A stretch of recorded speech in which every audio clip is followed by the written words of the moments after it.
नमस्कार, मी डी.टी. आंबेगावे, मुख्य संपादक सत्य पोलीस टाइम्स। सामान्य जनतेचा आवाज बुलंद करण्यासाठी सत्य पोलीस टाइम्स या चॅनेलला आत्ताच सबस्क्राइब करा। राज्य मंत्रिमंडळाच्या बैठकीत घेतलेले महत्त्वाचे 17 निर्णय कोणते?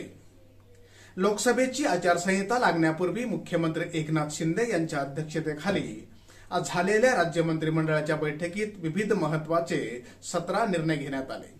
यावेळी उपमुख्यमंत्री देवेंद्र फडणवीस, उपमुख्यमंत्री अजित पवार यांच्यासह मंत्रिमंडळातील सदस्य उपस्थित होते। मंत्रिमंडळ बैठकीत घेतलेले महत्त्वाचे 17 निर्णय कोणते? 1. राज्य शिखर संस्थेच्या कळंबोलीतील इमारतीसाठी शुल्क माफी। 2. तात्पुरत्या स्वरूपातील 64 वैद्यकीय अधिकाऱ्यांना नियमित करणार। 3. मालमत्ता विद्रुपीकरणासाठी आता 1 वर्षाचा कारावास, दंड सुद्धा वाढविला। 4.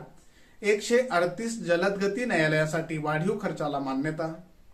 5. संस्कृत, तेलुगू, बंगाली, गोरबंजारा साहित्य अकादमी स्थापणार। 6. शासकीय निमशासकीय जागावर आता मोफत चित्रीकरण। 7.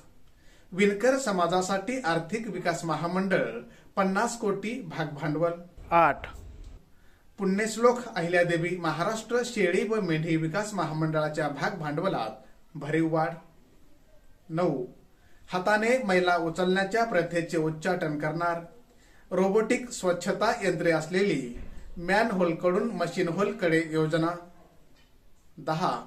संगणक गुन्हे तातडीने निकाली निघणार, सेमी ऑटोमेटेड प्रोसेसिंग प्रकल्प राबविणार। 11. राज्य पोलीस दलास आर्टिफिशियल इंटेलिजन्सचा वापर करणार। 12. ऑटो रिक्षा टॅक्सी चालकांसाठी कल्याणकारी मंडळ 50 कोटी अनुदान। 13. भुलेश्वरची जागा जैन इंटरनॅशनल ऑर्गनायझेशनला जिमखान्यासाठी वाटप। 14. संगणकीय न्याय सहाय्यक विज्ञान उत्कृष्टता केंद्र उभारणार, गुन्ह्यांची वेगाने उकल करणार। 15. वृद्ध साहित्यिक व कलाकारांना 5,000 रुपये मानधन। 16. राजपत्रित अधिकारी महासंघाच्या कल्याण केंद्रासाठी 20 कोटी अतिरिक्त निधी मंजूर। आणि 17. श्रीगोंदा तालुक्यातील शेती महामंडळाची जमीन MIDCला हस्तांतरित। असे एकूण 17 निर्णय आजच्या मंत्रिमंडळाच्या बैठकीत घेण्यात आले आहेत। सामान्य जनतेचा बुलंद आवाज, सत्य पोलीस टाइम्स।